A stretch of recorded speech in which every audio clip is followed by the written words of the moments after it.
하늘도 무신하시지.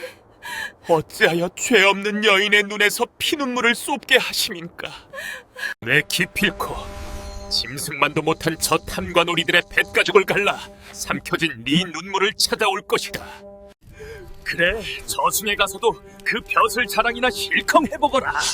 염라대왕이 들어줄지는 모르겠지만. 어허, 저 피비린내 나는 마당에서 서로를 부둥켜 안고 오열하는 두 남녀.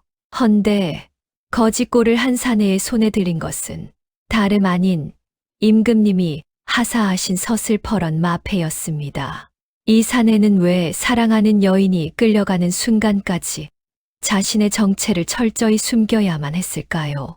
지옥 같은 고통 속에서 피어난 잔혹하고도 슬픈 복수를 한 이야기를 시작하겠습니다. 우리 선조들의 삶과 지혜가 담긴 이야기를 전해드립니다. 이야기 시작 전 좋아요와 구독 부탁드려요. 바람이 찹니다. 살이 에이는 듯한 그런 평범한 추위가 아닙니다. 마치 억울하게 죽은 원혼들이 산자의 따뜻한 살결을 시기하여 손톱으로 벅벅 긁어내는 듯한 음산하고 끈적한 산바람입니다. 해는 이미 서산 너머로 핏물처럼 붉은 자국만 남기고 도망치듯 사라져 버렸고 어둠이 짐승의 아가리처럼 이 깊은 산골 마을을 통째로 집어삼키고 있습니다. 이곳은 사람의 발길보다 짐승의 발자국이 더 많은 곳, 나라님도 버리고 관아의 눈길조차 닿지 않는 버려진 땅, 흑천골입니다. 그 칠흑 같은 어둠 속에서 유일하게 희미한 불빛 하나가 위태롭게 흔들리고 있습니다. 바로 달맞이 주막입니다.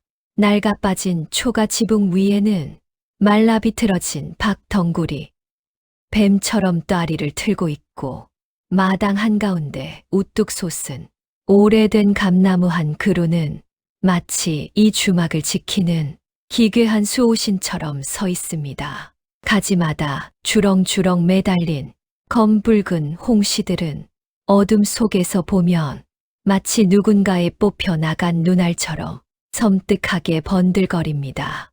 끼이 녹슨 경첩이 비명을 지르며 주막의 살인문이 열립니다. 하지만 들어오는 이는 없습니다. 아니, 눈에 보이는 사람은 없습니다. 오직 차가운 밤바람만이 휑한 마당을 휩쓸고 지나갈 뿐입니다. 그런데 잠시 후 마당 한 구석 평상 위에서 꿈틀거리는 거적대기가 보입니다. 사람입니다. 아니, 사람의 형상을 한 짐승에 더 가까워 보입니다. 그는 강무영입니다. 이 마을 사람들은 그를 미친 개 혹은 송장이라 부릅니다. 제대로 된 이름조차 불러주는 이가 없습니다. 헝클어진 머리카락은 몇 년을 감지 않았는지 기름과 먼지가 엉겨붙어 흡사 짐승의 털가죽 같고 아무렇게나 걸친 무명 옷은 원래 무슨 색이었는지 짐작조차 할 수 없을 만큼 누렇게 찌들어 있습니다. 그에게서 풍기는 냄새는 단순한 술 냄새가 아닙니다. 시궁창 썩은 내와 오래된 피비린내가 뒤섞인 역겨운 악취가 진동을 합니다. 무영은 빈 술병을 소중히 껴안고 평상 위에 누워 허공을 향해 실실 쪼개고 있습니다. 그의 눈은 풀려 있지만 동시에 무언가를 또렷이 응시하고 있습니다.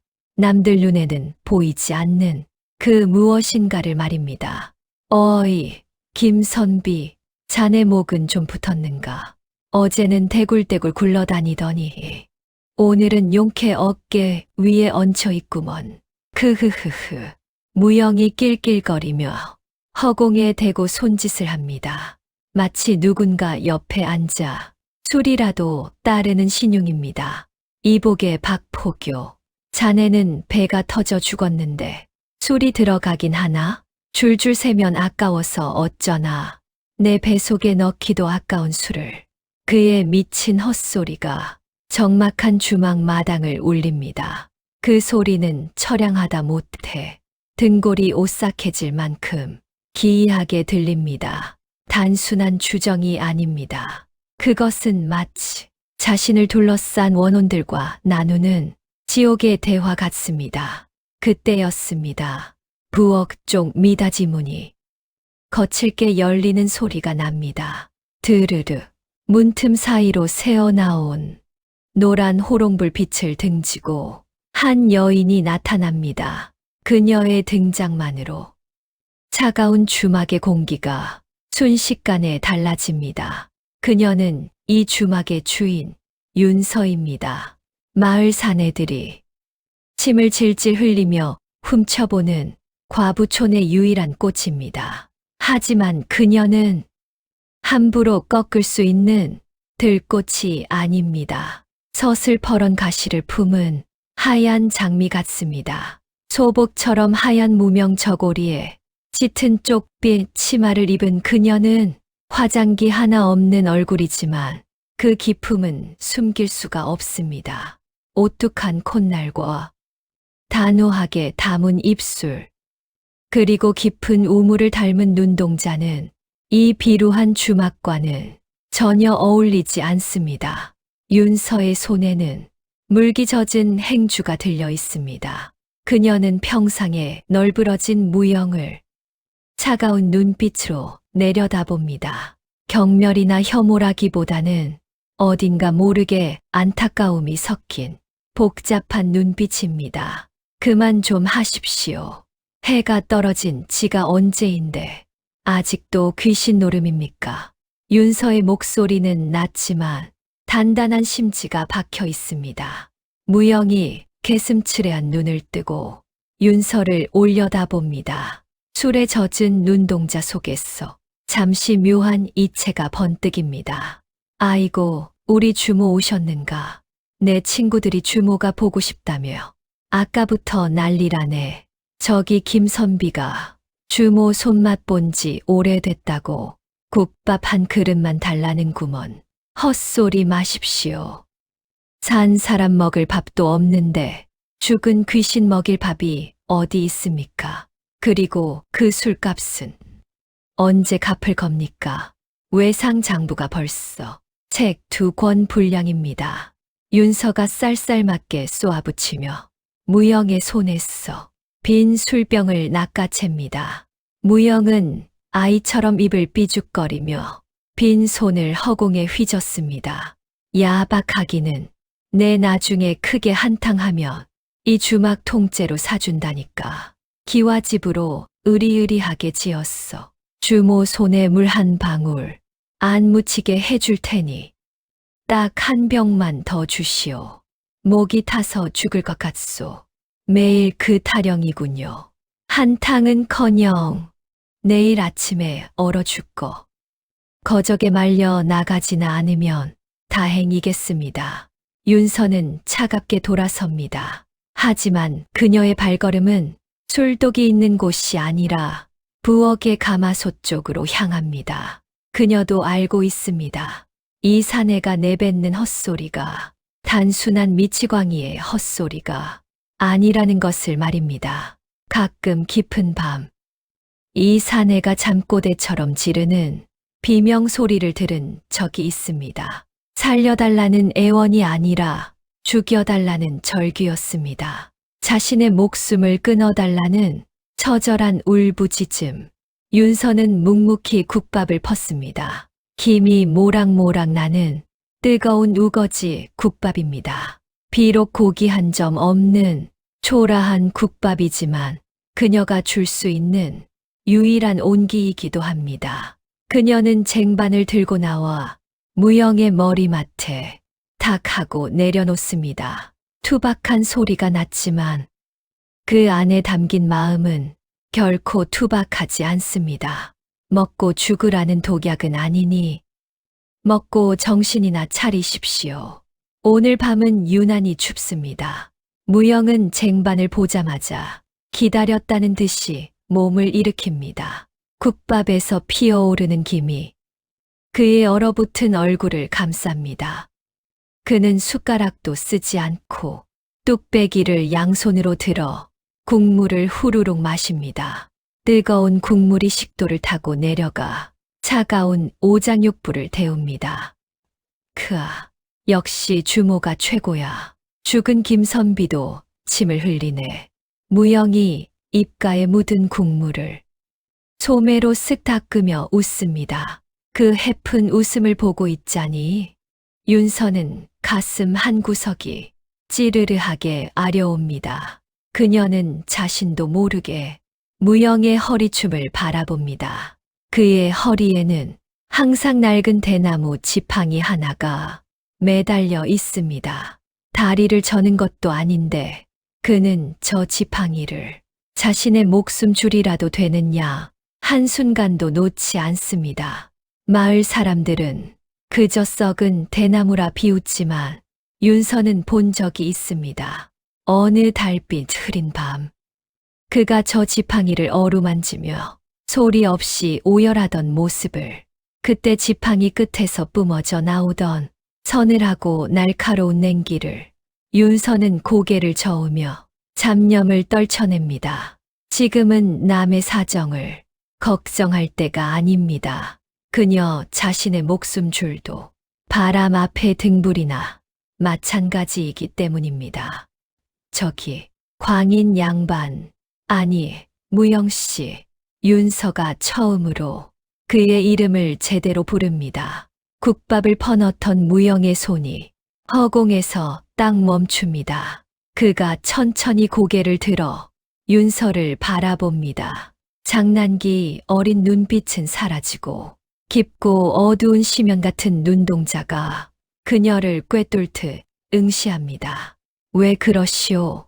평소 안 하던 짓을 하면 죽을 때가 된 거라던데. 내일 관아에서 사람이 나올 겁니다. 대감대가인들이 이곳을 뒤지러 온다 했습니다. 윤서의 목소리가 가늘게 떨리기 시작합니다. 그녀는 옷고름을 손가락이 하얗게 질리도록 꽉 움켜쥐고 있습니다. 그들이 찾는 게 아마 이곳에 있을지도 모릅니다. 그러니 당신은 내일 날이 밝는 대로 떠나십시오. 괜히 엮여서 봉변당하지 말고 멀리, 아주 멀리 도망가십시오. 잠시 정적이 흐릅니다. 바람 소리마저 멈춘 듯 주막 안은 숨 막힐 듯 조용합니다. 무영은 뚝배기를 내려놓고 다시 낡은 평상 위에 벌러덩 드러눕습니다. 그리고는 밤하늘을 올려다보며 무심하게 중얼거립니다. 대감이라 그 양반 뱃살이 남산만 하다던데 기름기가 너무 많았어. 칼이 잘 들어갈지 모르겠구먼. 무슨 소리입니까? 지금 농담할 기분 아닙니다. 농담 아니요. 그리고 난 안 가오. 여기가 내 집인데 어딜 간단 말이오? 술값도 다 못 갚았는데 도망가면 도둑놈이지. 무영은 다시 실실 웃으며 눈을 감아버립니다. 윤서는 답답함에 가슴을 치고 싶었지만 더 이상 말을 잇지 못합니다. 이 미련한 사내에게 무슨 말을 더 하겠습니까? 하지만 윤서는 몰랐습니다. 감은 무영의 눈꺼풀 아래에서 형형한 살기가 푸른 불꽃처럼 타오르고 있다는 것을 그는 듣고 있었습니다. 바람에 실려오는 말발굽 소리를, 아직은 멀리 있지만 점점 더 가까워지고 있는 불길한 징조를, 그리고 그는 냄새를 맡았습니다. 단순한 술 냄새가 아닌 피를 부르는 비릿한 쇠 냄새를. 그의 허리춤에 매달린 대나무 지팡이가 미세하게 진동하기 시작합니다. 마치 주인의 살기에 반응하듯 웅 하는 낮은 울음소리를 내며 무영은 속으로 뇌까립니다. 김선비, 박포교, 조금만 기다리게. 자네들을 저승으로 보낸 놈들이 제 발로 걸어오고 있으니 밤은 점점 더 깊어지고 어둠은 주막을 완전히 집어삼켰습니다. 마당의 감나무 가지가 기괴하게 비틀리며 그림자를 들이웁니다. 그 그림자는 마치 피 묻은 칼을 든 자신의 형상과도 같습니다. 내일 아침 해가 뜨면 이 고요한 주막 마당은 붉은 선혈로 물들게 될 것입니다. 과연 그 피는 누구의 피가 될 것인가? 숨죽인 바람만이 그 정답을 알고 있다는 듯 스산하게 흩어집니다. 새벽 안개가 자욱하게 깔렸습니다. 마치 어젯밤에 그 불길했던 예감을 하얗게 덮어버리려는 듯 산허리를 감고 도는 물안개는 습하고 무겁기 그지없습니다. 주막 마당의 흙바닥은 밤새 내린 서리로 인해 딱딱하게 굳어 있습니다. 마치 누군가의 심장처럼 차가게 식어버린 땅 위로 까마귀 한 마리가 내려앉아 기분 나쁜 울음을 토해냅니다. 깍, 깍. 그 불길한 소리에 윤서는 흠칫 놀라며 손에 들고 있던 빗자루를 놓칠 뻔했습니다. 그녀의 얼굴은 새벽 안개보다 더 창백합니다. 간밤의 한숨도 눈을 붙이지 못했습니다. 뜬 눈으로 밤을 지새우며 그녀는 수십 번도 넘게 마당 한가운데 서 있는 감나무를 쳐다보았습니다. 오래된 감나무 뿌리 근처 그 흙이 유난히 검붉어 보이는 것은 단지 그녀의 기분 탓일까요? 사람들은 말합니다. 저 감나무의 홍씨가 유독 붉고 달콤한 이유는 이 터가 예전부터 피를 많이 본 곳이기 때문이라고. 억울하게 죽은 자들의 피와 살을 양분 삼아 나무가 자랐기 때문이라고. 윤서는 마른 침을 삼킵니다. 그녀의 아버지, 청렴했던 선비 윤대감이 참수형을 당하던 그날 몰래 빼돌린 비밀 장부가 바로 저 감나무 아래에 깊숙이 묻혀 있습니다. 그것은 단순한 종이 뭉치가 아닙니다. 아버지의 목숨이자 가문의 명예이며 썩어 빠진 조정의 환부를 도려낼 유일한 칼날입니다. 그때였습니다. 고요했던 산골 마을의 정막을 찍고 요란한 소음이 들려옵니다. 두두두두, 땅을 울리는 말발굽 소리, 자박자박, 수십 개의 군화가 거칠게 흙을 밟는 소리, 그리고 쇠붙이들이 부딪히는 섬뜩한 마찰음까지 윤서의 심장이 발밑으로 쿵 하고 떨어집니다.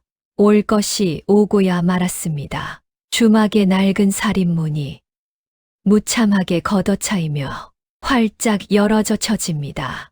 우르르 몰려들어온 이들은 관아의 포졸들이 아닙니다. 사사로운 욕망을 위해 움직이는 조 대감의 사병들입니다. 그들의 눈빛에는 백성을 지키는 관리의 위엄 대신 먹잇감을 노리는 늑대의 비릿한 탐욕만이 가득합니다. 그 무리의 맨 앞장에는 이방 벼슬을 돈 주고 샀다는 최가 놈이 서 있습니다.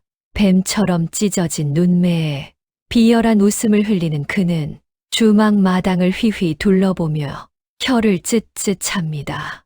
거참 구린내가 진동을 하는구나. 이런 돼지우리 같은 곳에 귀한 물건이 숨겨져 있다니. 믿을 수가 없구먼. 최가는 거만한 태도로 가죽신에 묻은 흙을 평상 모서리에 털어냅니다. 그의 뒤로 10여 명의 장정들이 몽둥이를 든 채 위압적인 자세로 도열합니다. 윤서는 떨리는 손을 감추어 치맛자락을 꽉 움켜쥐고 그들 앞으로 나아갑니다. 목소리가 떨리지 않도록 아랫배에 힘을 주고 최가를 노려봅니다. 아침부터 무슨 행패입니까? 여기가 관아의 마당입니까? 아니면 왈패들의 소굴입니까? 영업을 방해하지 말고 당장 나가주십시오. 당찬 윤서의 호통에 최가가 기가 차다는 듯 코웃음을 칩니다. 그는 느릿한 걸음으로 윤서의 코앞까지 다가옵니다. 그에게서 풍기는 싸구려 분 냄새가 역겨워 윤서는 미간을 찌푸립니다. 오호라, 과부 주제에 눈빛이 살아있구나. 조 대감마님께서 왜 널 탐내시는지 이제야 알 것 같구나. 독이 바짝 오른 살모사 같아서 더 꺾고 싶은 맛이 있거든. 최가의 더러운 손이 윤서의 턱을 잡으려 합니다. 윤서가 고개를 획 돌려 피하자 최가의 눈썹이 꿈틀거립니다. 인연이 감히 우리는 오늘 술 마시러 온 게 아니다. 내년이 훔쳐 달아난 역적의 물건을 찾으러 왔다. 순순히 내놓으면 목숨만은 부지하게 해주마. 훔치다니요. 저는 모르는 일입니다. 아버지는 역적이 아니셨고 저 또한 부끄러운 짓을 한 적이 없습니다. 오리발을 내밀겠다. 좋아. 그렇다면 우리가 직접 찾아보는 수밖에. 여봐라. 이 쥐새끼 같은 주막을 이 잡듯 뒤져라. 기둥뿌리를 뽑아서라도 찾아내. 이에 최가의 명령이 떨어지자마자 장정들이 주막을 덮칩니다. 그들은 짐승처럼 달려들어 항아리를 깨부수고 부엌의 살림살이를 마구잡이로 집어던집니다. 와장창, 쨍그랑, 장독대가 깨지며 검붉은 간장이 마당 흙바닥으로 흘러내립니다.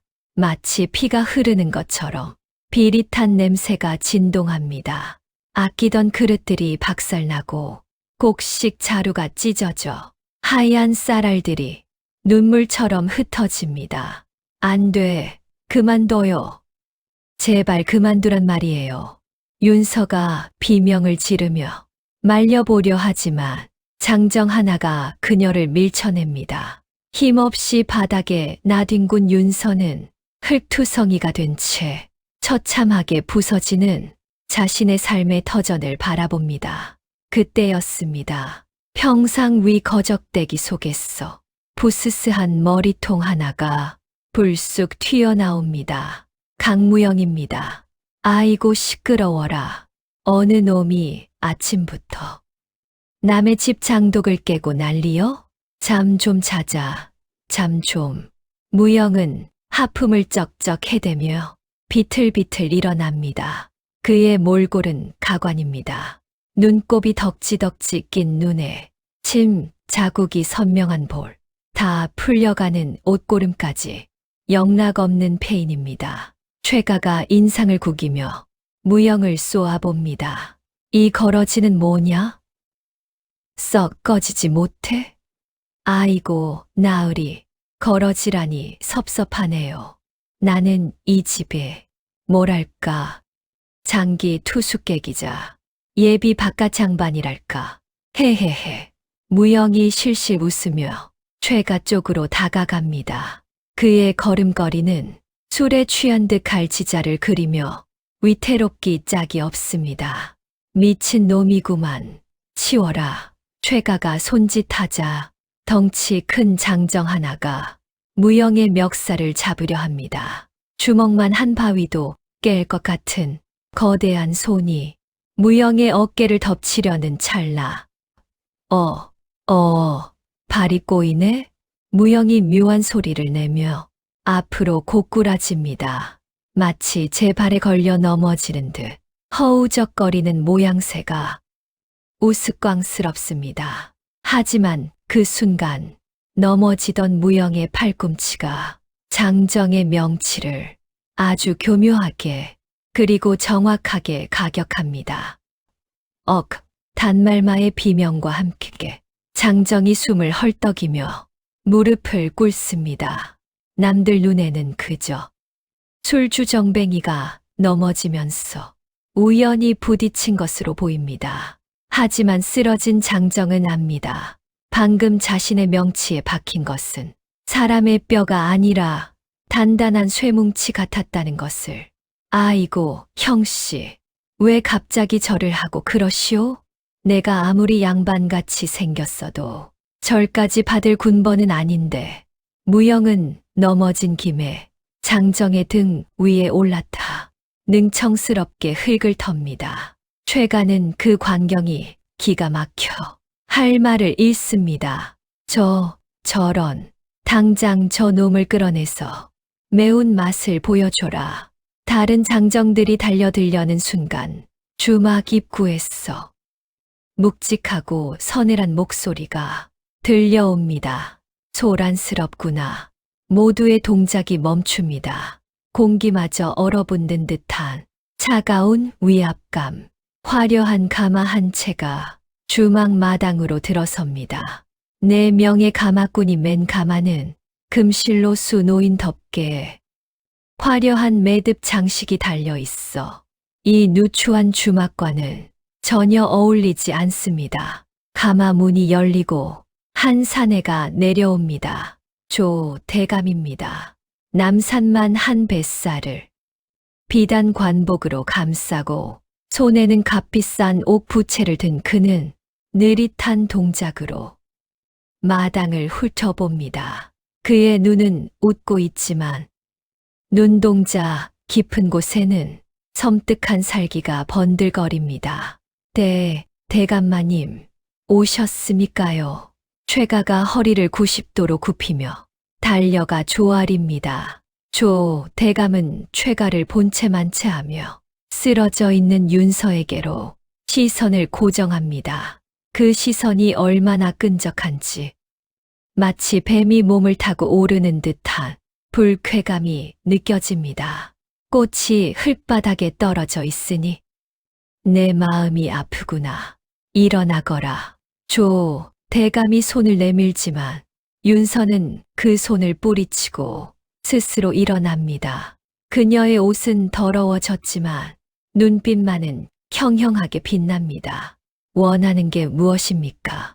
이런 짓을 벌이고도 무사할 줄 아십니까? 허허, 무사하지 못할 건 또 뭐냐? 나는 그저 잃어버린 물건을 찾으러 왔을 뿐이다. 그리고 기왕 온 김에 꽃 구경이나 좀 할까 싶어서 말이다. 조 대감이 부채를 접으며 마당 한가운데 있는 감나무를 가리킵니다. 순간 윤서의 숨이 턱 막힙니다. 이 나무가 아주 실하구나. 뿌리가 깊어 보이니 그 밑에 무언가 영양분이 많은 게야. 그렇지 않으냐? 조 대감의 의미심장한 말에 윤서의 얼굴에서 핏기가 완전히 사라집니다. 그는 알고 있습니다. 정확한 위치는 몰라도 이 주막 어딘가에 특히 저 나무 근처가 수상하다는 것을 짐승 같은 감각으로 눈치채고 있는 것입니다. 저 나무를 베어라. 그리고 뿌리까지 파내어라. 내 눈으로 직접 그 영양분을 확인해야겠다. 조 대감의 잔인한 명령이 떨어집니다. 안 됩니다. 윤서가 비명을 지르며 감나무 앞을 가로막습니다. 절대 안 됩니다. 이 나무는 제 부모님과 같은 나무입니다. 제발 건드리지 마십시오. 부모라. 그렇다면 더더욱 파봐야겠구나. 죽은 부모가 딸을 위해 무엇을 남겼는지 궁금하지 않으냐?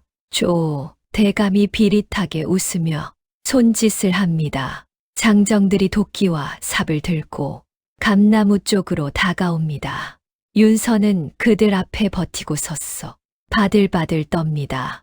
그녀의 힘으로는 저들을 막을 수 없습니다. 하지만 물러설 수도 없습니다. 저 나무 밑이 드러나는 순간 모든 희망은 끝장입니다. 비켜라. 다치기 싫으면 장정 하나가 윤서를 거칠게 밉니다. 윤서가 휘청거리며 밀려나자 시퍼런 도끼날이 감나무 둥치를 향해 날아듭니다. 퍽! 둔탁한 소리가 울립니다. 하지만 나무가 찍히는 소리가 아닙니다. 도끼날이 허공에서 멈췄습니다. 아니, 정확히 말하면 누군가의 손에 잡혀 멈췄습니다. 어느새 다가온 강무영입니다. 그가 맨손으로 날아오는 도끼 자루를 꽉 움켜쥐고 있습니다. 그의 손등 위로 핏줄이 터질 듯 솟아올랐습니다. 술에 취해 풀려있던 그의 눈은 온데간데 없습니다. 헝클어진 머리카락 사이로 보이는 그의 눈동자는 지금 당장이라도 상대를 물어뜯을 맹수처럼 시퍼렇게 빛나고 있습니다. 아이고, 위험하겠으리. 나무를 찍으랬지. 사람을 찍으라 했소. 나무가 아프면 홍시가 맛이 없어진단 말이오. 무영은 여전히 바보 같은 말투를 씁니다. 하지만 그의 소나기 힘은 바보의 것이 아닙니다. 도끼를 든 장정이 얼굴이 시뻘개지도록 힘을 써도 도끼는 꿈쩍도 하지 않습니다. 무영이 씩 웃으며 잡고 있던 도끼 자루를 가볍게 비틉니다. 우직근 단단한 물풀의 나무 자루가 거짓말처럼 쪼개져 나갑니다. 장정은 중심을 잃고 뒤로 엉덩방아를 찢습니다. 정적이 흐릅니다. 대감의 눈이 가늘게 좁혀집니다. 그는 직감합니다. 저 더러운 몰골의 사내가 단순한 주정뱅이가 아님을. 재주가 있는 놈이구나. 내 놈 정체가 무엇이냐? 대감의 물음에 무영은 쪼개진 도끼 자루를 장난감처럼 빙빙 돌리며 하품을 합니다. 정체라뇨? 말씀드렸지 않습니까? 이 주막에 미래의 바깥 장반이라니까요. 무영의 시선이 대감의 뒤편 어둠 속에 숨어있는 누군가를 향해 잠시 스칩니다. 지붕 위 그림자 속에 살기를 숨기고 있는 검은 형체, 흑사입니다. 무영은 이미 알고 있었습니다. 진짜 위험한 놈은 눈앞의 돼지가 아니라 저 뒤에 숨은 독사라는 것을. 무영은 슬쩍 윤서의 앞을 막아섭니다. 그의 넓은 등판이 윤서의 시야를 가득 채웁니다. 늘 작아 보였던 등이 오늘따라 태산처럼 거대해 보입니다. 대감님, 오늘은 날이 아닌가 봅니다. 나무에서 피가 흐르면 재수가 옴붙는다는데 굳이 아침부터 피를 보셔야겠습니까?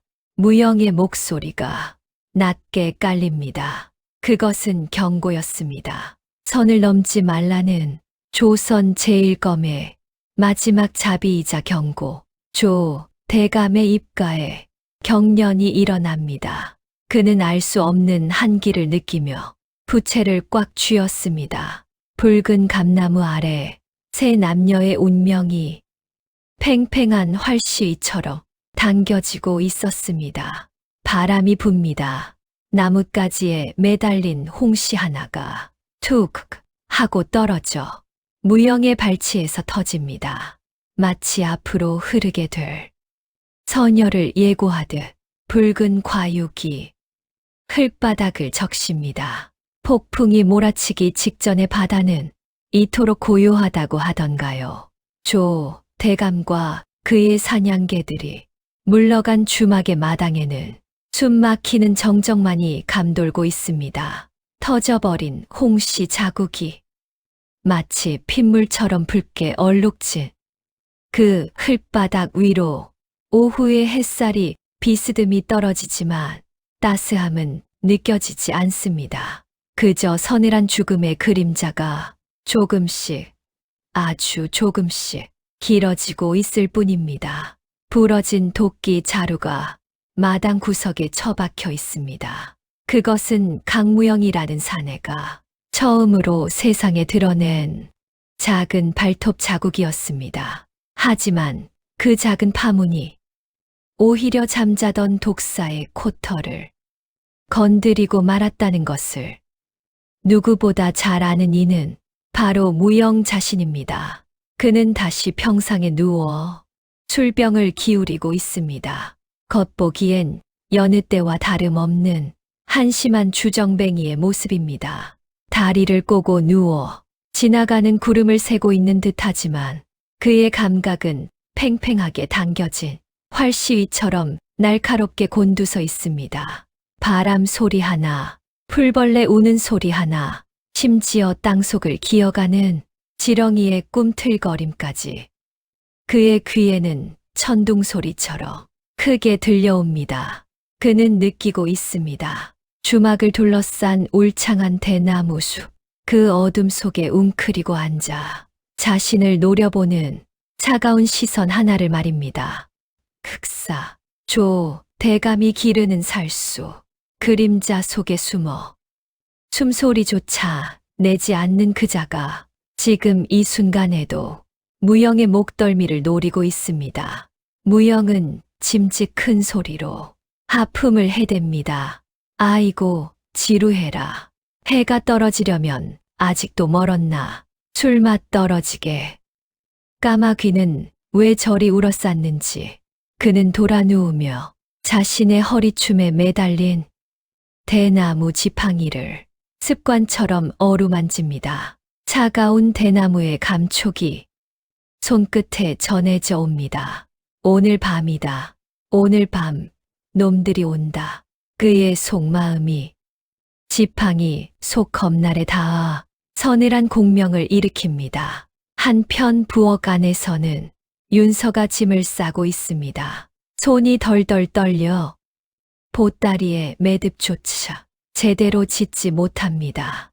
그녀의 눈가는 짓물러 있습니다. 도망쳐야 한다. 이대로 있다가는 저 미련한 사내까지 내 업보에 휘말려 죽게 된다. 그녀는 알고 있습니다. 아까 조 대감이 물러갈 때 그 뱀 같은 눈으로 무영을 훑어보던 그 섬뜩한 눈빛을, 그것은 흥미가 아니었습니다. 자신의 먹잇감을 건드린 놈에 대한 잔인한 살이었습니다. 윤서는 보따리를 둘러매고 방을 나섭니다. 마지막으로 뒤를 돌아보니 손때 묻은 부엌 살림들이 눈에 밟힙니다. 아버지의 억울함을 풀기 위해 지난 3년을 숨죽여 살아온 곳. 하지만 이제는 떠나야 할 때입니다. 그녀는 마당으로 나와 무영에게 다가갑니다. 무영은 여전히 눈을 감고 누워 있습니다. 자는 척하는 것을 알기에 윤서는 더 가슴이 미어집니다. 일어나십시오. 저 떠납니다. 당신도 이제 당신 갈 길 가십시오. 윤서의 목소리는 냉정하려 애쓰지만 물기를 머금고 있습니다. 무영이 한쪽 눈만 슬며시 뜨고 그녀를 올려다봅니다. 어딜 가시오? 해 지면 귀신 나오는데 밤길 위험하니 내일 날 밝으면 다시지. 내일은 없습니다. 오늘 밤을 넘기면 우리 둘 다 죽은 목숨입니다. 제발 고집 좀 그만 부리고 도망치란 말입니다. 윤서가 결국 참았던 울음을 터뜨립니다. 그녀는 무영의 옷자락을 잡고 흔들며 애원합니다. 그 간절한 손길이 무영의 가슴을 후벼 팝니다. 이보시오, 주모. 아니, 윤서 아기씨. 무영이 몸을 일으켜 앉습니다. 그의 눈빛이 처음으로 진지하게 윤서의 눈동자를 마주합니다. 그 깊고 그윽한 눈빛에 윤서는 숨을 멈춥니다. 도망친다고 해결될 일이요? 놈들은 지옥 끝까지라도 쫓아올 위인들이요. 그리고 내가 밥값은 하고 간다 했잖소. 아직 국밥값도 다 못 갚았는데 야반도주라니 내 자존심이 허락질 않소. 당신이 뭘 할 수 있는데 그깟 힘 좀 쓴다고 조 대감을 이길 수 있을 것 같아. 그 사람은 괴물이야. 사람 목숨을 파리 목숨처럼 아는 짐승이라고. 압니다. 짐승인 거. 그러니 사람이 잡아야지. 미친 개한테는 몽둥이가 약 아니겠소. 무영은 씩 웃으며 윤서의 떨리는 손을 자신의 투박한 손으로 가만히 감싸줍니다. 거칠고 굳은 살 박힌 손이지만 그 온기만큼은 화롯불처럼 따뜻합니다. 날 믿으시오. 오늘 밤은 아무 데도 가지 말고 내 옆에 딱 붙어 있으시오. 귀신이 오면 내가 귀신을 잡고 짐승이 오면 짐승을 잡을 테니 어둠이 내립니다. 산그늘이 길게 드리워지며 주막을 삼킵니다. 그 어둠을 틈타 불길한 기운이 스멀스멀 피어오릅니다. 같은 시각 산 아래 기와집 사랑방 화려한 병풍이 둘러쳐진 방 안에는 지독한 향 냄새와 술 냄새가 뒤섞여 있습니다. 조 대감은 비단 보료 위에 비스듬히 앉아 갓을 벗어 던집니다. 그의 갓근이 풀어져 바닥에 뱀처럼 늘어집니다. 이마에 눌린 자국이 그의 탐욕스러운 얼굴을 더욱 기괴하게 만듭니다. 그는 술잔을 단숨에 비우고 입가에 묻은 술을 손등으로 닦아냅니다. 그의 눈이 붉게 충혈되어 있습니다. 그것은 술기운 때문만이 아닙니다. 원하는 것을 손에 넣기 직전에 흥분과 광기가 그를 달아오르게 만든 것입니다. 흑사는 보냈느냐? 예, 대감마님. 이미 주막 주변에 매복해 있습니다. 명령만 떨어지면 언제든 놈의 목을 가져올 것입니다. 최가가 조아리며 대답합니다. 조, 대감은 낄낄거리며 빈 술잔을 만지작거립니다. 목을 가져오는 건 나중이다. 먼저 계집을 데려와야지. 그년이 내 앞에서 바들바들 떠는 꼴을 봐야 이 속이 시원해질 것 같구나. 그의 손이 허공을 움켜쥡니다. 마치 윤서의 가녀린 목을 이미 쥐고 있는 것처럼. 그리고 그놈, 그 미친 개 같은 놈은 그냥 죽이지 마라. 손발을 다 잘라내고 누나를 뽑았어. 저작거리에 매달아라. 감히 내 앞길을 막은 대가가 얼마나 처참한지 똑똑히 보여줘야 한다. 짐승의 발톱이 드디어 완전히 드러났습니다. 그는 더 이상 점잖은 양반의 탈을 쓸 생각이 없습니다. 탐욕과 사리로 번들거리는 그의 얼굴은 지옥에서 기어나온 아기와 다를 바 없습니다. 당장 시작해라. 오늘 밤 그 주막을 피로 씻어라. 조 대감의 명령이 떨어짐과 동시에 밤하늘을 가르며 부엉이가 울어댑니다. 부, 부.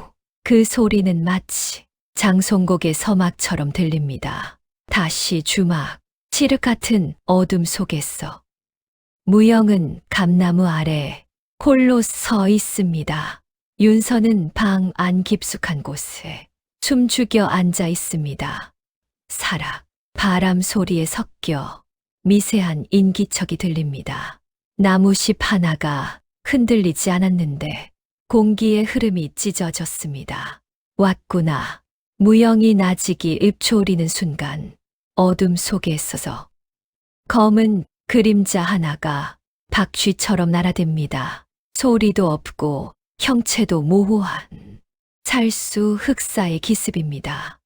슉, 섬뜩한 파열음과 함께 흑사의 비수가 무영의 목덜미를 노리고 직선으로 날아옵니다. 눈으로 쫓을 수 없을 만큼 빠른 속도입니다. 하지만 무영은 피하지 않습니다. 그는 손에 들고 있던 낡은 대나무 지팡이를 가볍게 들어 올립니다. 탁, 둔탁하지만 명쾌한 소리가 밤 공기를 가릅니다. 지팡이 끝이 정확하게 비수의 옆면을 쳐냈습니다. 어둠 속에 있어서 흑사의 눈이 커집니다. 그의 공격을 막아낸 것은 우연이 아니었습니다. 보이지 않는 궤적을 읽어낸 초감각의 영역이었습니다. 제법이구나. 하지만 이것은 시작일 뿐. 어둠 속에서 흑사의 목소리가 메아리처럼 들려옵니다. 그리고 다시금 사방에서 살기가 쇄도합니다. 하나가 아닙니다. 그림자가 둘, 셋으로 나뉘며 무영을 포위합니다. 환술에 가까운 보법입니다. 무영은 입꼬리를 말아 올립니다.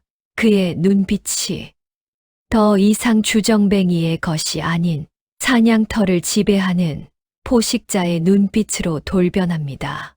어디 한번 놀아볼까? 술이 다 깨버렸으니 몸이라도 좀 풀어야겠군.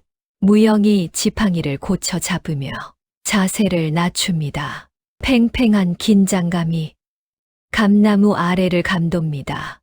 그러나 무영은 몰랐습니다.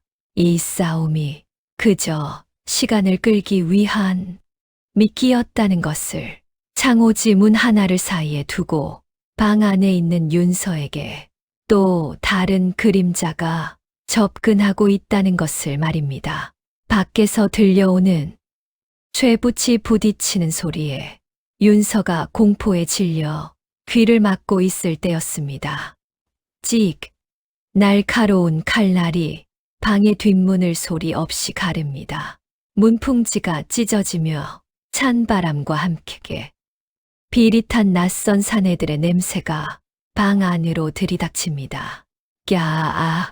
윤서의 비명소리가 밤하늘을 찢어놓습니다. 마당에서 흑사의 검을 쳐내던 무영의 고개가 순식간에 방 쪽으로 돌아갑니다. 윤서, 그 찰나의 빈틈, 흑사의 비수가 독사처럼 파고들어 무영의 어깨를 스치고 지나갑니다. 주르르 붉은 선혈이 튀어 무영의 낡은 옷을 적십니다. 하지만 무영은 상처 따위는 아랑곳하지 않고 방 쪽으로 몸을 날리려 합니다. 그러나 흑사가 그의 앞을 끈질기게 가로막습니다. 어딜 가느냐? 내 상대는 나다. 비켜라. 이 쥐새끼 같은 놈들아. 무영이 처음으로 분노에 찬 포효를 내지릅니다. 그의 대나무 지팡이가 바람을 가르며 흑사를 향해 내리꽂힙니다. 우직근 지팡이의 대나무 껍질이 견디지 못하고 터져 나갑니다. 그리고 그 안에서 서슬퍼런 은빛 섬광이 달빛을 받아 번뜩입니다. 하지만 이미 늦었습니다. 방 안에서는 우당탕하는 소리와 함께 윤서의 입이 틀어막히는 소리, 그리고 질질 끌려가는 소리가 들려옵니다. 윤서의 절망적인 눈빛이 찢어진 문틈 사이로 잠시 보였다가 사라집니다. 그녀의 시선은 자신을 향해 달려오려는 무영을 향해 있었습니다. 오지 마요. 오면 죽어. 놈들이 그녀를 데려갔습니다. 어둠 속으로, 대감이라는 짐승의 아가리 속으로. 무영은 피 묻은 어깨를 감싸 쥐고 텅 빈 방을 멍하니 바라봅니다. 그의 발치에는 윤서가 미처 챙기지 못한 꽃신 한 짝만이 덩그러니 남겨져 있습니다. 그의 몸에 서서 무시무시한 살기가 피어오릅니다. 주변의 공기가 차갑게 식어내리고 나무잎들이 바스락거리며 떨어집니다. 더 이상 참을 이유가 없습니다. 더 이상 숨길 이유도 없습니다. 건드리지 말아야 할 영린을 놈들이 건드리고 말았습니다. 무영은 껍질이 벗겨진 지팡이, 아니, 이제는 본 모습을 드러낸 은색의 장검을 흙바닥에 깊이 박아 넣습니다. 그의 입술이 분노로 잘게 떨리다가 이내 굳게 닫힙니다. 그리고 나직하게 내뱉는 한마디가 지옥의 선고처럼 울려 퍼집니다. 다 죽여버리겠다. 하나도 남김없이. 바람이 붑니다. 피비린내 섞인 밤바람이 무영의 머리카락을 미친 듯이 흩날립니다. 이제 이 산골 마을은 피의 축제를 맞이할 준비를 마쳤습니다. 짐승이 발톱을 드러냈으니 사냥꾼은 칼을 뽑아야 할 차례입니다. 달빛조차 숨을 죽인 밤입니다. 산짐승들의 울음소리마저 뚝 끊긴 기이하고 서늘한 정막만이 부서진 주막을 감싸고 있습니다.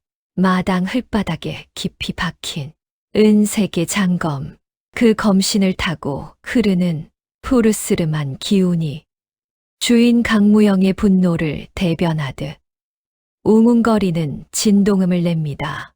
무영은 천천히, 아주 천천히 바닥에 떨어진 꽃신 한 짝을 투박한 손으로 집어듭니다. 흙투성이가 된 비단신, 늘 종종걸음으로 자신에게 국밥을 날라주던 윤서의 작고 여린 발이 눈앞에 아른거립니다.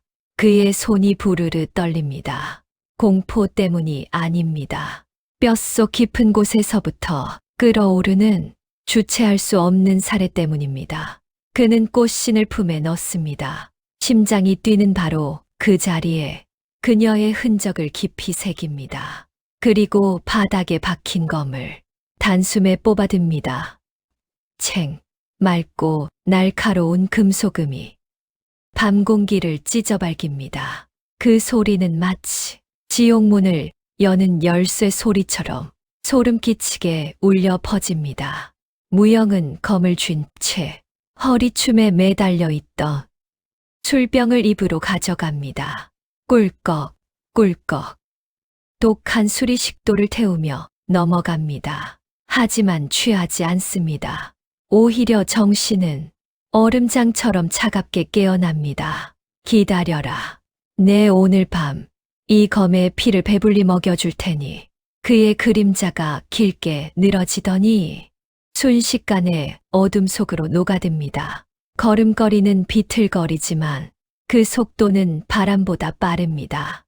그가 지나간 자리에는 싸늘한 냉기만이 남아 풀잎들을 하얗게 얼려버립니다. 같은 시각 관아의 안채 마당은 대낮처럼 환하게 밝혀져 있습니다. 수십 개의 횃불이 타오르고 기생들의 웃음소리와 풍악소리가 요란합니다.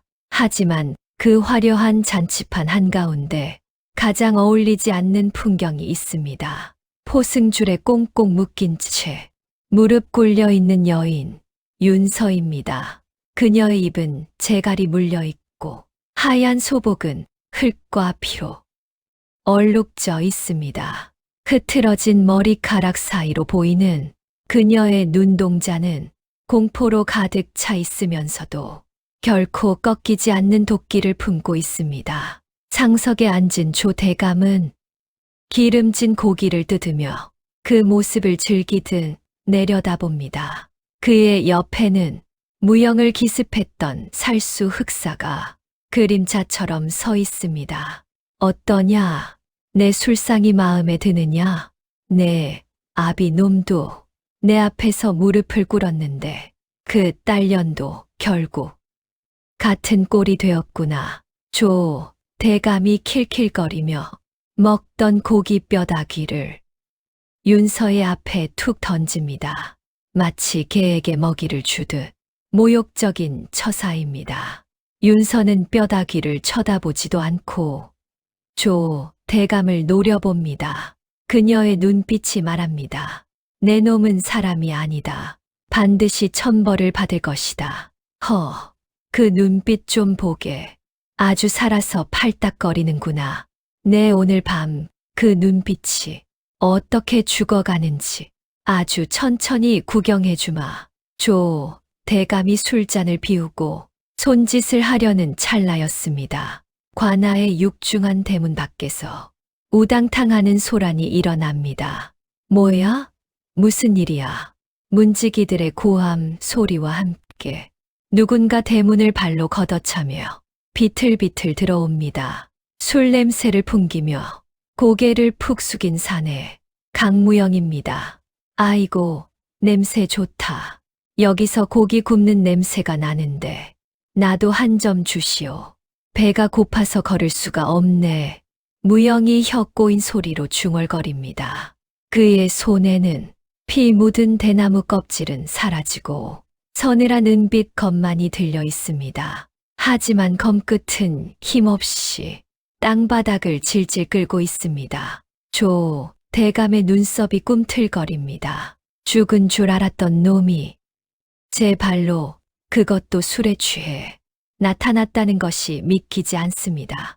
저 미친 개가 아직 살아있었나? 질긴 놈이로구나. 여봐라.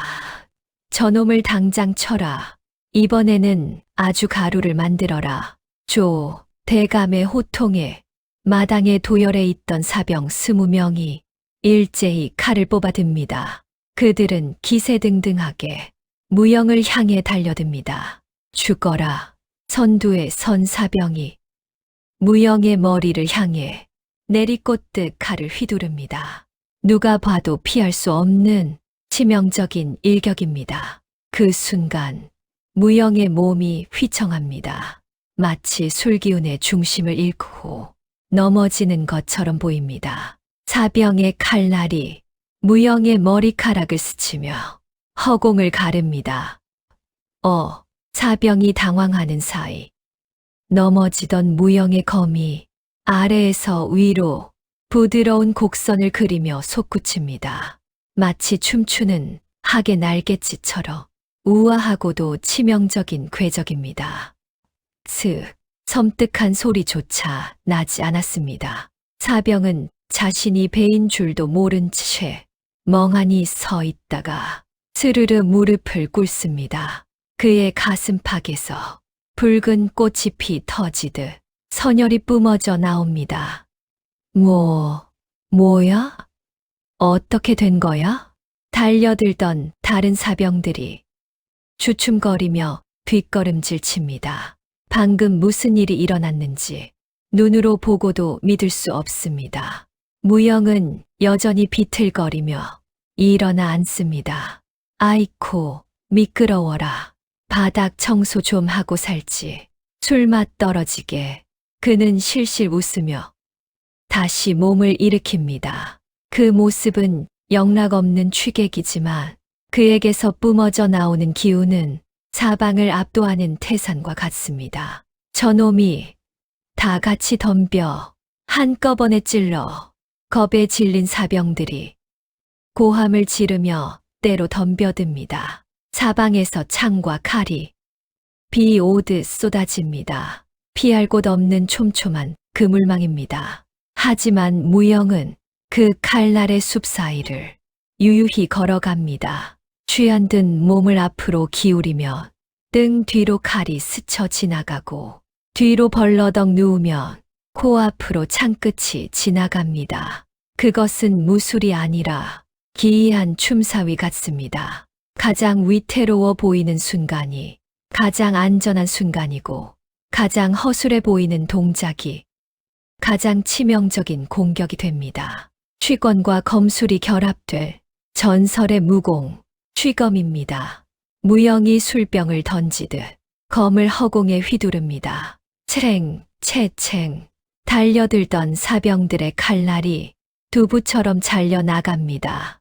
쇠붙이 조각들이 은색 비가 되어 흩날립니다. 으악, 내 팔. 눈이 안 보여. 단 한 번의 휘두름에 서너 명의 사병이 나뒹굽니다. 무영은 그들 사이를 헤집고 다니며 마치 흥에 겨운 춤꾼처럼 어깨를 들썩입니다. 에헤라디야, 바람 좋고 달 좋고 칼춤 추기 딱 좋은 밤이로구나. 그의 검이 지나가는 곳마다 비명 소리가 음악처럼 터집니다. 피 튀기는 사륙의 현장이지만 그의 움직임은 너무나 아름다워 보는 이의 넋을 빼놓을 지경입니다. 윤서는 멍하니 그 광경을 바라봅니다. 눈물이 가득 고인 눈으로 그녀는 똑똑히 보고 있습니다. 자신을 지키기 위해 기꺼이 수라가 된 한 사내의 처절한 춤을, 그것은 사랑이자 피로 쓴 약속이었습니다. 순식간에 마당은 쓰러진 사병들로 가득 찹니다. 신음 소리만이 가득한 그곳에 무영은 홀로 서 있습니다. 그의 옷자락은 피로 젖었지만 그의 몸에는 생채기 하나 나지 않았습니다. 무영이 검끝에 묻은 피를 툭 털어내며 상석을 향해 고개를 듭니다. 그의 눈길이 조 대감 옆에 서 있는 흑사에게 머뭅니다. 자, 잔챙이들은 다 치웠고 이제 진짜가 나올 차례 아닌가. 거기 그림자 속에 숨은 쥐새끼. 내려와라. 조 대감은 사색이 되어 벌벌 떨고 있습니다. 그는 흑사의 옷자락을 잡고 다급하게 소리칩니다. 뭐 하느냐? 당장 저놈을 죽여라. 내 놈이 조선 제일의 살수라 하지 않았느냐? 돈은 얼마든지 줄 테니 제발 저 괴물 같은 놈을 잡아. 흑사는 말없이 조 대감의 손을 뿌리칩니다. 그는 단상 아래로 소리 없이 뛰어내립니다. 착지하는 소리조차 나지 않는 가벼운 몸놀림입니다. 흑사의 양손에는 똑이 발린 단검 2자루가 서늘하게 들려 있습니다. 그는 무영을 향해 처음으로 입을 엽니다. 취검이라 소문으로만 듣던 왕실의 처형 기술을 여기서 볼 줄은 몰랐군. 내 놈이 바로 10년 전 사라진 그 망난이었구나. 무영은 피식 웃으며 검을 어깨에 걸칩니다. 망난이라 듣기 좋은 호칭이군. 사람 목 치는 데는 망나니만 한 게 없지. 특히 너 같은 쓰레기를 치울 땐 말이야. 오만하구나. 그 술주정이 언제까지 통할지 보자. 흑사의 말이 끝나기가 무섭게 그의 형체가 사라집니다. 아니, 너무 빨랐어. 사라진 것처럼 보입니다. 그는 직선으로 달리는 것이 아니라 지그재그로 움직이며 무영의 시야를 교란합니다. 슉, 슈슉. 단검이 독사의 이빨처럼 무영의 급소를 노리고 날아듭니다. 이번 공격은 아까의 사병들과는 차원이 다릅니다. 살기조차 숨긴 완벽한 암살검입니다. 하지만 무영은 눈을 감아버립니다. 눈으로 쫓으면 늦습니다. 바람의 흐름, 살기의 파동, 상대의 호흡을 느껴야 합니다. 왼쪽이다. 무영이 고개를 살짝 젖히자 독 묻은 단검이 그의 콧잔등을 스치고 지나갑니다. 그 찰나의 순간 무영의 검이 번개처럼 뻗어나갑니다. 깡, 금소금이 고막을 찢습니다. 무영의 장검이 흑사의 단검을 정확히 막아냈습니다. 하지만 흑사는 멈추지 않습니다. 나머지 한 손의 단검으로 무영의 복부를 찌르고 들어옵니다. 무영은 당황하지 않고 몸을 회전시킵니다. 회전하는 힘을 이용해 발차기로 흑사의 손목을 가격합니다. 퍽. 뼈 부러지는 소리와 함께 흑사의 단검 하나가 허공으로 날아갑니다. 흑사가 신음을 흘리며 뒤로 물러섭니다. 그의 눈빛이 흔들립니다. 압도적인 힘의 차이. 자신은 살기 위해 발버둥 치는데 상대는 마치 아이와 놀아주듯 여유가 넘칩니다. 무영은 검을 늘어뜨린 채 흑사에게 다가갑니다. 그의 발걸음은 저승사자의 그것처럼 무겁고도 확실합니다. 그 칼로 얼마나 많은 사람을 죽였나. 돈 몇 푼의 양심을 팔고 죄 없는 자들의 피를 묻힌 그 손. 이제 그만 쓸 때가 되었다. 닥쳐라. 흑사가 악을 쓰며 남은 단검을 쥐고 최후의 발악을 하듯 달려듭니다. 모든 힘을 쏟아부은 마지막 일격입니다. 무영은 피하지 않습니다. 그는 검을 수평으로 들어 올리며 나직하게 읊조립니다. 참, 무영의 몸이 흑사를 스치고 지나갑니다. 시간이 멈춘 듯한 정적. 두 사내는 등을 돌린 채 잠시 멈춰 서 있습니다. 후두둑. 흑사의 손에 들려있던 단검이 반으로 잘려 바닥으로 떨어집니다. 그리고 그의 목덜미에서 가느다란 핏줄기가 솟구칩니다. 어찌. 흑사는 믿을 수 없다는 표정으로 자신의 목을 감싸쥐며 쓰러집니다. 단 한 번의 교차, 그것으로 승부는 끝났습니다. 무영은 뒤를 돌아보지 않습니다. 그는 쓰러진 흑사를 넘어 단상 위에 있는 조 대감을 향해 뚜벅뚜벅 걸어갑니다. 관아 마당에는 이제 살아 움직이는 것은 오직 세 사람뿐입니다. 피칠갑을 한 채 다가오는 악귀 강무영, 공포에 질려 오줌을 지린 조대감, 그리고 눈물범벅이 되어 그를 바라보는 윤서. 무영이 계단을 하나씩 밟고 올라갑니다.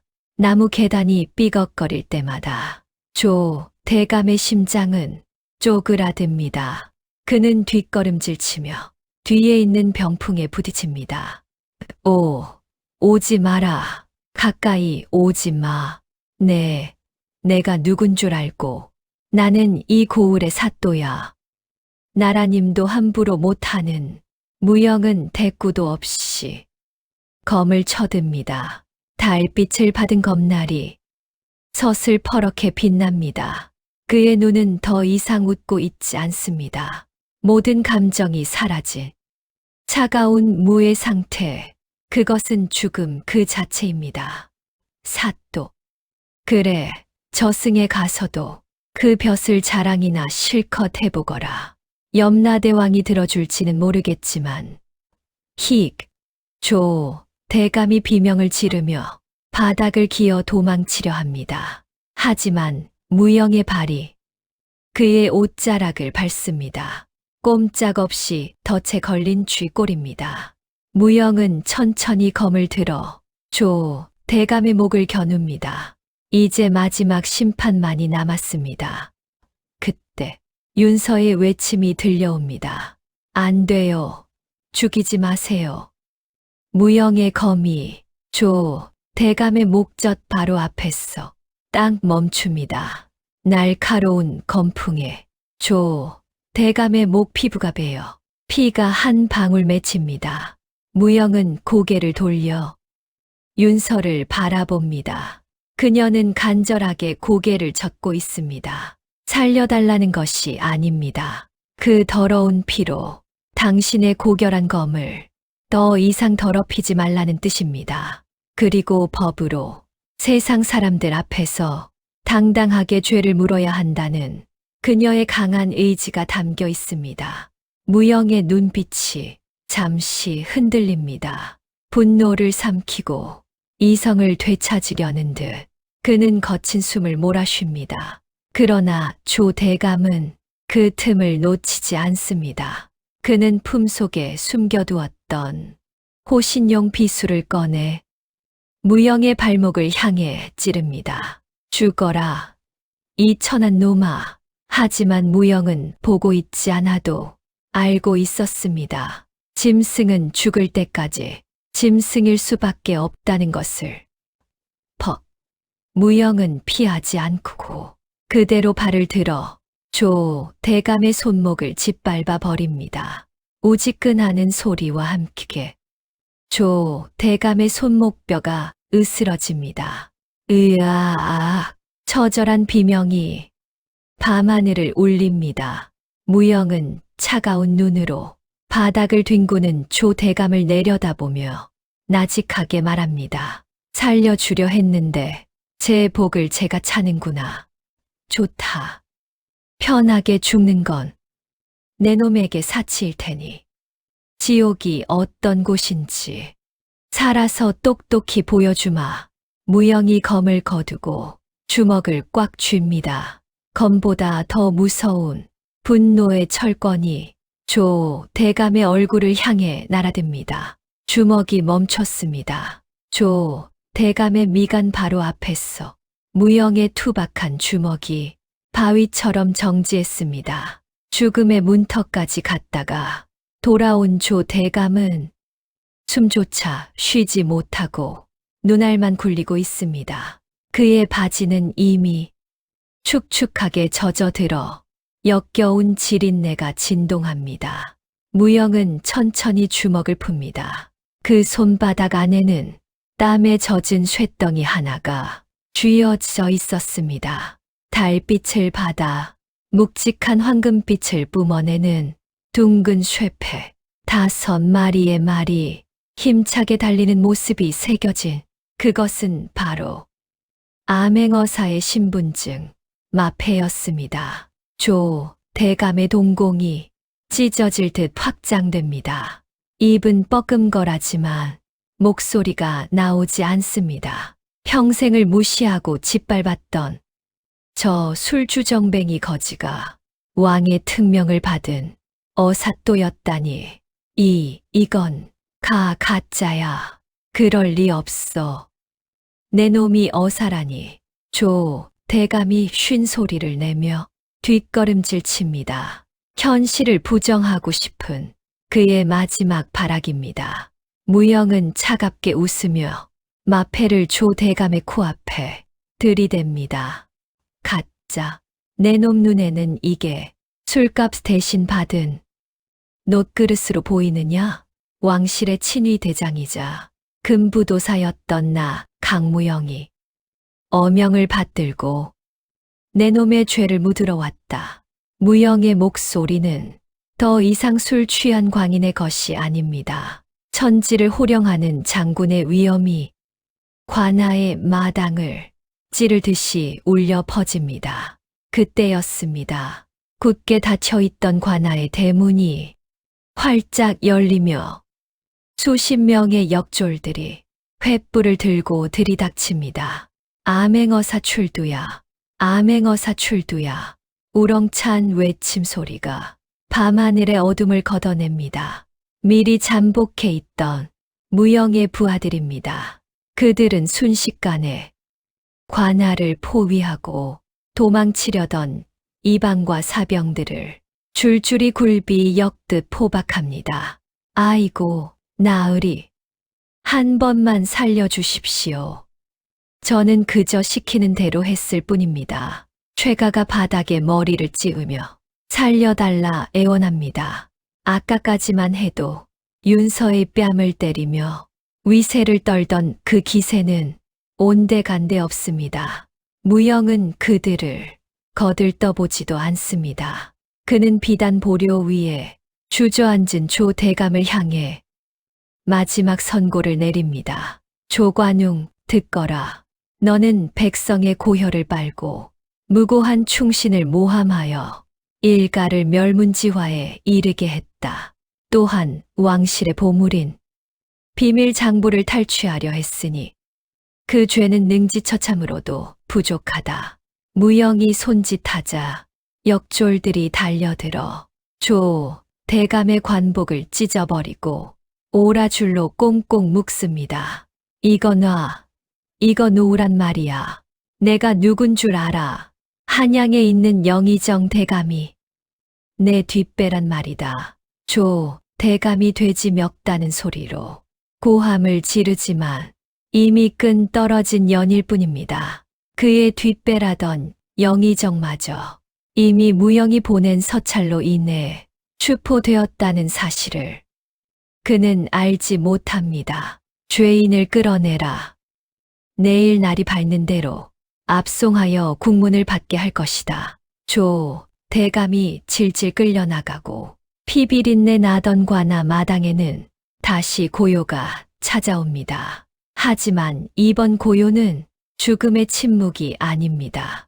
폭풍이 지나간 뒤에 평온한 안식입니다. 무영은 칼을 거두고 천천히 윤서에게 다가갑니다. 윤서는 여전히 멍한 표정으로 이 모든 상황을 바라보고 있습니다. 너무나 비현실적인 광경, 자신을 괴롭히던 악귀들이 순식간에 사라지고 그 자리에 세상에서 가장 믿음직한 사내가 서 있습니다. 무영이 한쪽 무릎을 꿇고 윤서의 눈을 맞춥니다.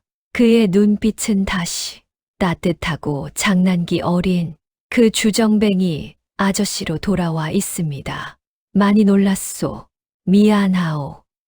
내 연기가 너무 출중하여 속일 수밖에 없었소. 무영이 품에서 단검을 꺼내 윤서를 올가매던 포승줄을 조심스럽게 끊어냅니다. 툭, 투둑, 밧줄이 끊어지자 윤서의 몸이 힘없이 무영의 품으로 무너져 내립니다. 무영은 그녀를 와라 끌어안습니다. 피 냄새와 땀 냄새가 섞인 그의 품에서는 이상하게도 향긋한 흙 냄새가 납니다. 살아있다는 생명의 냄새입니다. 나쁜 놈, 이 나쁜 놈아. 윤서가 무영의 가슴을 주먹으로 팡팡 칩니다. 아프라고 때리는 것이 아닙니다. 살아줘서 고맙다고, 구해줘서 고맙다고, 그리고 정말 죽는 줄 알았다고 투정을 부리는 것입니다. 아이고, 아야, 살살 치시오. 칼 맞은 데보다 주모 주먹이 더 아프오. 무영이 엄살을 부리며 윤서의 등을 토닥입니다. 윤서의 눈에서 참았던 눈물이 봇물 터지듯 쏟아져 나옵니다. 그녀는 무영의 옷자락을 꽉 쥐고 오랫동안 소리내어 울었습니다. 그날 밤 관아의 마당 위로 유난히 밝고 큰 보름달이 떠올랐습니다. 마치 그들의 앞날을 축복이라도 하듯이 그로부터 1년이란 시간이 화살처럼 흘렀습니다. 겨우내 얼어붙었던 계곡물이 졸졸졸 소리를 내며 흐르고 산기슭마다 진달래가 수줍게 붉은 얼굴을 내미는 완연한 봄날입니다.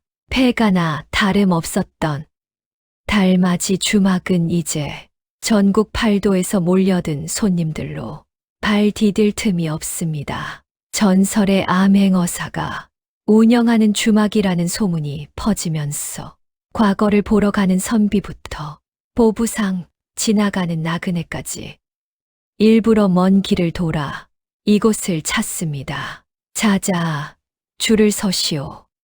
새치기 하다 걸리면 국물도 없습니다. 윤서의 목소리는 여전히 쩌렁쩌렁합니다. 하지만 예전의 그 날카로운 도끼는 찾아볼 수 없습니다. 곱게 빗어 넘긴 머리에 산뜻한 분홍색 저고리를 입은 그녀는 누가 봐도 사랑받는 여인의 화사한 얼굴을 하고 있습니다.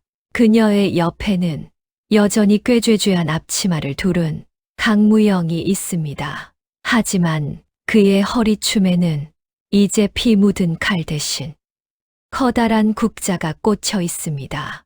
아따, 우리 마누라, 목청 하나는 조선 제일일세. 손님들 고막 터지겠소. 무영이 투덜거리며 장작을 팹니다. 쩍, 쩍, 도끼질 한 번에 통나무가 정확히 반으로 갈라집니다. 왕년에 사람 목을 베던 솜씨가 이제는 장작을 패는데 요긴하게 쓰이고 있습니다. 시끄럽습니다. 주둥이 놀릴 힘 있으면 얼른 장작이나 더 패오십시오. 오늘 저녁에 단체 손님 예약입니다. 윤서가 눈을 흘기자 무영이 깨갱하며 도끼질 속도를 높입니다. 손님들이 그 모습을 보고 박장대소를 터뜨립니다. 허허, 천하의 강 어사또가 마누라 앞에서는 꼼짝도 못하는구먼. 그러게 말일세. 역시 칼보다는 여자의 바가지가 더 무서운 법이지. 해가 미연미연 넘어가고 주막 마당에 멍석이 깔립니다. 오늘의 특별 메뉴는 윤서가 야심차게 준비한 풍천 장어구이입니다. 지글지글. 석쇠 위에서 장어가 노릇노릇하게 익어가는 냄새가 주막 가득 퍼집니다. 윤서는 잘 익은 장어 꼬리 2점을 무영의 밥그릇 위에 척하니 얹어줍니다. 여보, 많이 드십시오. 요즘 통힘을 못 쓰는 것 같아서 특별히 챙겨드리는 겁니다. 윤서가 짓궂게 웃으며 말하자 무영의 얼굴이 잘 익은 홍시처럼 빨개집니다. 허허, 거참, 사람들이 듣겠소. 내가 힘을 못 쓰다니? 어젯밤에도 당신이 하도. 윤서가 상추쌈으로 무영의 입을 틀어막습니다. 손님들이 배꼽을 잡고 웃습니다. 무영은 입안 가득 찬 쌈을 우물거리며 행복한 미소를 짓습니다. 밤이 깊었습니다. 손님들이 하나둘 돌아가고 주막에는 다시 두 사람만의 오붓한 시간이 찾아옵니다. 무영과 윤서는 마당 평상에 나란히 앉아 밤하늘을 올려다봅니다. 작년 이맘때만 해도 피비린내와 공포로 가득했던 이곳이 이제는 풀벌레 소리와 달빛만이 가득한 평화로운 낙원이 되었습니다. 저기 감나무 좀 보십시오. 올해는 감이 아주 많이 열리겠습니다.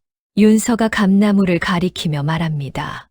무영의 눈길이 나무 아래를 향합니다. 그곳에는 이제 피 묻은 장부도 숨겨진 칼도 없습니다. 그저 단단하게 뿌리 내린 생명만이 흙을 움켜쥐고 있을 뿐입니다. 무영은 슬며시 윤서의 어깨를 감싸 안습니다. 윤서도 자연스럽게 그의 넓은 가슴에 머리를 기댑니다. 고맙소. 나 같은 놈 사람 만들어줘서. 제가 더 고맙지요. 죽어가던 저를 다시 숨 쉬게 해주셨으니까요. 두 사람의 시선이 마주칩니다. 말하지 않아도 알 수 있는 깊은 신뢰와 사랑이 그 눈빛 속에 녹아 있습니다. 이제 다시는 칼을 잡지 않으리라. 내 손에 잡아야 할 것은 차가운 쇠붙이가 아니라 바로 이 여인의 따뜻한 손뿐이다. 무영은 속으로 다짐하며 윤서의 손을 꽉 잡습니다. 거칠고 투박한 그의 손과 작고 부드러운 그녀의 손이 하나로 포개집니다. 여보, 내일은 장날이니 읍내에 갔어. 새 꽃신이나 한 켤레 사러 갑시다. 작년에 잃어버린 그 신발보다 훨씬 더 곱고 예쁜 놈으로. 어머, 정말입니까? 비싼 거 고를 건데 괜찮겠습니까? 외상감 아직 다 못 갚으셨지 않습니까? 허허, 이 사람이 평생 몸으로 갚겠다 하지 않았소. 내일 밤, 아니 오늘 밤부터 이자를 아주 톡톡히 쳐서 갚으리다. 무영이 장난스럽게 웃으며 윤서를 번쩍 안아 올립니다. 엄마야. 윤서의 경쾌한 비명소리와 함께 안방의 문이 닫히고 은은한 호롱불이 꺼집니다. 주막 마당의 감나무 가지가 밤바람에 살랑이며 두 사람의 행복을 조용히 지켜보고 있습니다. 주막 마당의 감나무 가지가 밤바람에 살랑이며 두 사람의 행복을 조용히 지켜보고 있습니다. 칼을 씻어 빗장을 건 주막. 그곳에는 이제 전설보다 더 아름다운 사람 사는 이야기가 날마다 익어가고 있습니다. 긴 겨울이 가고 기어이 봄이 왔습니다. 차디찬 눈보라를 견뎌낸 매화 꽃망울처럼 여러분의 삶에도 향기로운 봄날이 가득하기를 두 손 모아 기원합니다. 청취해 주신 여러분, 편안한 밤 보내시기 바랍니다.